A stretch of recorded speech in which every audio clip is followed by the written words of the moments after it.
ઓમ શ્રી પરમાત્મને નમઃ. શ્રીમદ ભગવદ્ ગીતા અધ્યાય 12મો ભક્તિ યોગ, શ્લોક ક્રમાંક 7. ભગવાન આમાં પોતાનામાં ચિત્ત પુરોવીને જે ભક્તો ભગવાનનું નામ સ્મરણ કરે છે તેનું શું થાય છે તેનું વર્ણન કરવામાં આવ્યું છે. તો ચાલો આપણે આજનો શ્લોક જોઈએ. શ્રી ભગવાનુવાચ તેષામહં સમુદ્ધર્તા મૃત્યુ સંસાર સાગરાત ભવામિ ન ચિરાત પાર્થ મય્યાવેશિત ચેતસામ. હવે આ શ્લોકમાં આવતા સંસ્કૃત શબ્દોના ગુજરાતી અર્થ જોઈએ. મય એટલે મારામાં, આવેશિત ચેતસામ એટલે ચિત્ત પરોવનારા, તેષામ એટલે તે ભક્તોનો, અહમ એટલે હું, નચિરાત સ્તવરે મૃત્યુ સંસાર સાગરાત એટલે મૃત્યુરૂપી સંસાર સાગરમાંથી, સમુદ્ધરતા ઉદ્ધાર કરનારો, ભવામી એટલે બની જાઉં છું. હવે આ શ્લોકનું ગુજરાતી ભાષાંતર જોઈએ.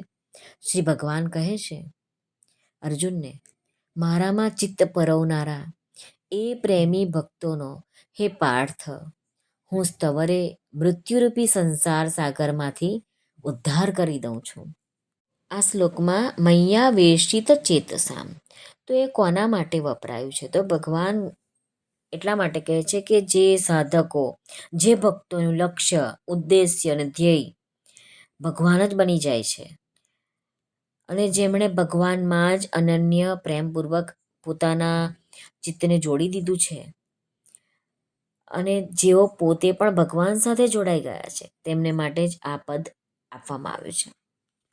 મૃત્યુ સંસાર સાગરાત, જેવી રીતે સમુદ્રમાં પાણી જ પાણી હોય છે એવી જ રીતે સંસારમાં મૃત્યુ જ મૃત્યુ છે. સંસારમાં ઉત્પન્ન થવાવાળી કોઈ પણ વસ્તુ એવી નથી કે જે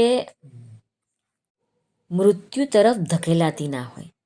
જેવી રીતે એક બાળકનો જન્મ થાય છે તો એ એવી ને એવી જ સ્થિતિમાં રહેતું નથી. એનું શરીર બદલાય છે, થોડુંક મોટું થાય છે, દાંત આવવા માંડે છે, થોડુંક મોટું થાય ચાલતા થઈ જાય છે, પછી આગળ જતાં જવાન થઈ જાય છે, જવાન થયા પછી એ વૃદ્ધ અવસ્થાએ પણ પહોંચે છે અને પછી એ મૃત્યુ તરફ આગળ વધે છે. આપણે જન્મદિવસ આવે છે ત્યારે આપણે બર્થડે મનાવીએ છીએ, પરંતુ જે જ્ઞાનીજનો છે તે એવું સમજે છે કે જે મારો જન્મદિવસ છે તે મારા જીવનમાંથી એક વર્ષ ઓછું થઈ રહ્યું છે. અને જે જ્ઞાની હશે તે ભગવાનને પ્રાપ્ત કરવામાં લાગી જશે કે હવે સમય ઓછો છે, મારી પાસેથી એક વર્ષ આખું ઓછું થઈ ગયું છે, તો મારે જેટલું જીવન બાકી છે એમાં મારે ભગવાનને પ્રાપ્ત કરી લેવા છે. એ લાગી પડશે. કોઈક બિલ્ડિંગ બન્યું હોય તો એ ગમે ત્યારે ક્ષીણ થવાનું જ છે. 50 વર્ષે, 100 વર્ષે, 150 વર્ષે એનો અંત નક્કી જ છે. જેનું ઉત્પન્ન છે તેનો વિનાશ નક્કી છે. તેને માટે જ ભગવાને મૃત્યુ સંસાર એમ કહેવામાં આવ્યું છે. મનુષ્ય માત્રમાં અનુકૂળ અને પ્રતિકૂળ આ બંને વૃત્તિઓ રહેલી છે. એટલે કે કોઈ આપણી સાથે સારો વ્યવહાર કરશે તો એ આપણને ગમશે, તો એ અનુકૂળ છે. કોઈ આપણી સાથે સારો વ્યવહાર નથી કરતો, આપણને ગમતી નથી એવી પરિસ્થિતિ આવી ગઈ છે તો એ આપણને નહીં ગમે.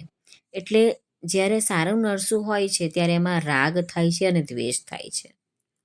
અને આ જે રાગ દ્વેષ મનુષ્યમાં હોય છે તે જ સંસારમાં બંધન કરે છે.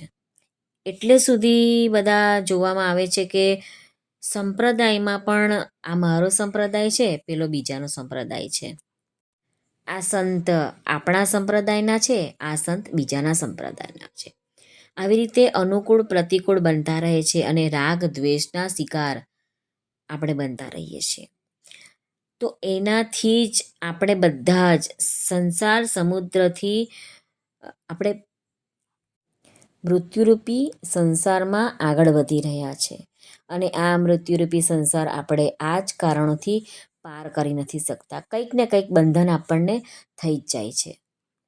અને શ્રીમદ ભગવદ્ ગીતામાં ભગવાને ઠેક ઠેકાણે કેટલાય અધ્યાયોમાં, કેટલાય શ્લોકોમાં આ દ્વંદ્વોને જ તમારે છોડવાના છે એવો બહુ જ ભાર કર્યો છે.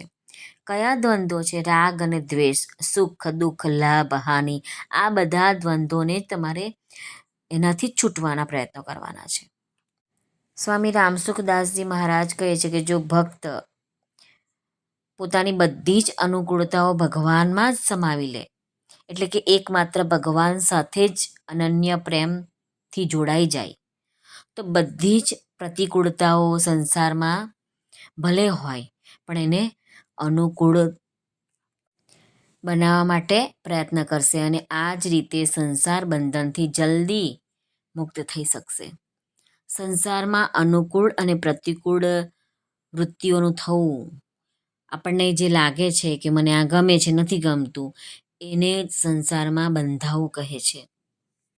ભગવાનનો સામાન્ય નિયમ છે કે જે જેવા ભાવથી એમનું સ્મરણ કરે છે, શરણ લે છે, એ જ ભાવથી ભગવાન પણ તેમને આશ્રય આપે છે.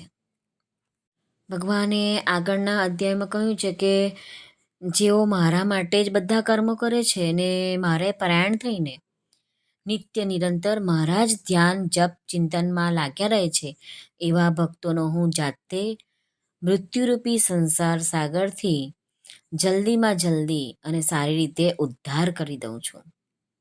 શ્રી કૃષ્ણ અર્પણમસ્તુ. સર્વને ભાવથી જય શ્રી કૃષ્ણ. રાધે રાધે.